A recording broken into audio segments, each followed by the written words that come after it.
कलयुग के 5 कड़वे सच क्या है? दोस्तों, भगवान कृष्ण ने महाभारत काल में ही कलयुग का विस्तार पूर्वक वर्णन कर दिया था। कलयुग में लोग कैसे होंगे, जीवन कैसे व्यतीत होगा, लोगों का व्यवहार एक दूसरे के प्रति कैसा होगा, यह सब उस काल में ही बताया जा चुका था। इस वीडियो में हम आपको बताएंगे कि भगवान कृष्ण द्वारा कलयुग के बारे में बताई गई 5 कड़वी बातें जो आज 100% सच हो रही है। कलयुग के कड़वे सत्य। महाभारत काल में 5 पांडवों के मन में कलयुग के बारे में जानने की जिज्ञासा थी। उन्होंने श्री कृष्ण से एक बार पूछा कि कलयुग में मनुष्य कैसा होगा, लोगों के विचार कैसे होंगे और मोक्ष प्राप्ति कैसे होगी। ये प्रश्न सुनकर श्री कृष्ण ने 5 पांडवों को वन में जाने को कहा। साथ ही ये भी कहा कि तुम जो कुछ भी वहां देखो उसे मेरे पास आकर विस्तार से बताना। श्री कृष्ण का आदेश पाकर 5 भाई वन गए और कुछ समय बाद वापस आए। फिर एक एक कर 5 भाइयों ने वन में जो देखा था वो भगवान कृष्ण को बताया। सबसे पहले युधिष्ठिर ने श्री कृष्ण को बताया कि उन्होंने वन में 2 सूंड वाले हाथी को देखा। तब कृष्ण ने कहा कि कलयुग में ऐसे लोग राज करेंगे जो बोलेंगे कुछ और ये लोग दोनों ओर से शोषण करेंगे। उसके बाद भीम ने बताया कि उसने वन में देखा कि एक गाय अपने बच्चे को इतना चाट रही थी कि उस बच्चे का खून निकलने लगा। तब श्री कृष्ण ने इसका अर्थ बताया। श्री कृष्ण ने बताया कि कलयुग का मनुष्य अपने बच्चों से इतना आसक्त होगा कि ऐसी ममता के कारण बच्चों का विकास ही रुक जाएगा। यदि किसी पुत्र साधु बना तो सब उसके दर्शन करेंगे, परंतु यदि स्वयं का पुत्र साधु बना तो माता पिता दुखी हो जाएंगे, रोएंगे कि मेरा पुत्र किस राह पर जा रहा है। कलयुग में लोग बच्चों को मोहमाया और परिवार में ही बांध कर रखेंगे। इस तरह उसका जीवन वही नष्ट हो जाएगा।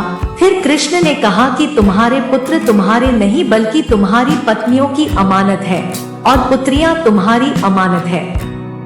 यह शरीर मृत्यु की अमानत है और आत्मा परमात्मा की अमानत है। इसी तरह भीमसेन के बाद अर्जुन ने बताया कि उसने एक पक्षी को देखा जिसकी पंख पर वेद की ऋचाई लिखी हुई थी, परंतु वो एक मनुष्य का मांस कह रहा था। यह देखकर मैं हैरान हो गया। तब श्री कृष्ण ने बताया कि कलयुग में ऐसे लोग होंगे जिन्हें विद्वान कहा जाएगा, किंतु उनकी मंशा यही होगी कि किसकी जल्दी मृत्यु हो जिससे उसकी संपत्ति को अपना लिया जाए। व्यक्ति का ओहदा चाहे कितना भी बड़ा क्यों ना हो, किंतु उसकी दृष्टि दूसरों की संपत्ति पर ही रहेगी। ऐसे लोग बहुत होंगे जो दूसरे के धन को छीनने को आतुर होंगे। वास्तविक संत तो कोई ही होगा। अर्जुन के बाद फिर नकुल ने श्री कृष्ण को वन के बारे में बताया। नकुल ने कहा कि मैंने देखा कि एक भारी चट्टान पर्वत से गिरी और बड़े से बड़े वृक्ष भी उसे नहीं रोक पाए, परंतु एक छोटे से पौधे से टकराकर वह चट्टान वहीं रुक गई। तब इसका अर्थ बताते हुए श्री कृष्ण ने कहा कि कलयुग में मनुष्य की बुद्धि क्षीण होगी, उसका जीवन पतन होगा और इस पतन को धन या सत्ता के वृक्ष रोकने में सक्षम नहीं होंगे, किंतु हरिनाम रूपी एक छोटे से पौधे से मनुष्य का जीवन पतित होने से रुक जाएगा। हरि कीर्तन से मनुष्य की बुद्धि प्रबल होगी।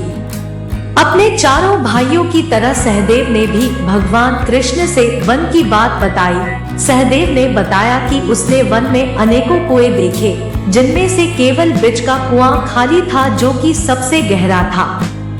कृष्ण ने सहदेव को इसका अर्थ बताते हुए कहा कि कलयुग में धनी व्यक्ति अपने शौक के लिए पुत्री विवाह में, उत्सवों में, बहुतायत में धन खर्च करेंगे, परंतु यदि किसी भूखे को देखेंगे तो उसकी सहायता करने में किसी की कोई रुचि नहीं होगी। इंद्रियों की संतुष्टि, मदिरापान, मांस भक्षण और व्यसन में धन खर्च किया जाएगा। जो लोग ऐसी आदतों से दूर होंगे उन पर कलयुग का नहीं बल्कि परमात्मा का प्रभाव होगा। दोस्तों, यह वीडियो आपको कैसा लगा? कमेंट करके जरूर बताएं। वीडियो को लाइक करें, शेयर करें और चैनल को सब्सक्राइब अवश्य करें। धन्यवाद। जय श्री कृष्णा।